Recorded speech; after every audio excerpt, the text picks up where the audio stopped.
প্রতিদিন ঘরে ফিরে আধ ঘন্টার জন্য হলেও ডায়েরি লিখতেন উত্তম কুমার। তবে সেই লেখায় সিনেমার কথা খুব একটা নাকি থাকতো না। সেটা ছিল একান্ত ব্যক্তিগত বিষয় নিয়ে।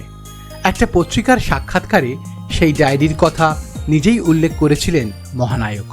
কিন্তু উত্তম কুমার যেদিন প্রয়াত হন, জানা যায় সেই দিনই নাকি চুরি যায় তার সেই লাল ডায়েরি।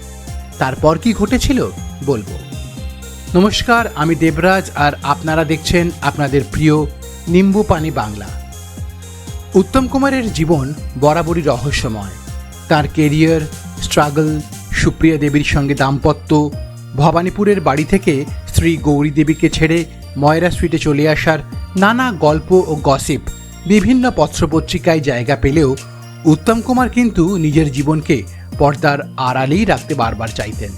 কখনোই মুখ ফুটে বলতেন না তার জীবনে ঠিক কি কি ঘটেছিল। তবে জানা যায় উত্তম কুমার নাকি সবই লিখে রাখতেন তার লাল ডায়েরিতে। ভাই তরুণ কুমারের লেখা থেকে জানা যায় দাদা উত্তম নিয়মিত ডায়েরি লিখতেন। কবে কোথায় কোন সিনেমার শুটিং, কার সঙ্গে কবে কোথায় দেখা করবেন, তা সব কিছুই ডায়েরিতে তার লেখা থাকত। তবে এর বাইরেও আরও একটি তার ডায়েরি ছিল, যা কিনা ছিল একান্তই ব্যক্তিগত, যেখানে উত্তম লিখে রাখতেন জীবনের নানা সময়ের কথা, যেটা ছিল মহানায়ক উত্তম কুমারের পর্দার ওপারের আসল জীবন।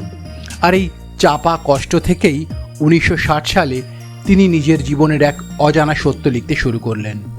তবে কখনোই সেই ডায়েরির পাতা বইয়ের আকারে সবার সামনে আসুক তা নাকি চাইতেন না উত্তম কুমার। বরং তাঁর ইচ্ছে ছিল মৃত্যুর পর যেন সেই ডায়েরি নষ্ট করে দেওয়া হয়। কারণ তিনি চাইতেন না তার গোপন কথা কেউ জানতে পারুক। তিনি চাইতেন না নিজের হতাশাগুলো তার ভক্তদের সামনে প্রকাশ পাক।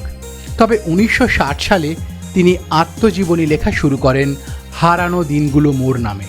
পরে 1969 কিংবা 80 সালে আবার নতুন করে আত্মজীবনী লেখেন আমার আমি নামে, যেটা তিনি আর শেষ করে যেতে পারেননি।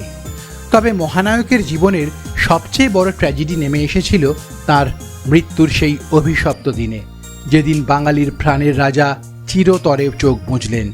ঠিক সেই দিনই তার ঘর থেকে রহস্যজনকভাবে চুরি হয়ে যায় তার নিজের হাতে লেখা সেই অমূল্য লাল ডায়েরিটি। ভাবা যায় মৃত্যুর দিনেও মহানায়কের শেষ গোপন কথাগুলি কারা যেন নির্মম এবং নির্লজ্জভাবে কেড়ে নিয়েছিল। এর বহু দশক পরে দ্য টাইমস অফ ইন্ডিয়ার এক কর্মচারী হঠাৎ খুঁজে পান মহানায়কের সেই হারিয়ে যাওয়া লাল ডায়েরির পাণ্ডুলিপি। এরপর ন্যাশনাল লাইব্রেরির সাহায্যে কলকাতা বইমেলায় সেটি অসম্পূর্ণ রূপেই প্রকাশিত হয়।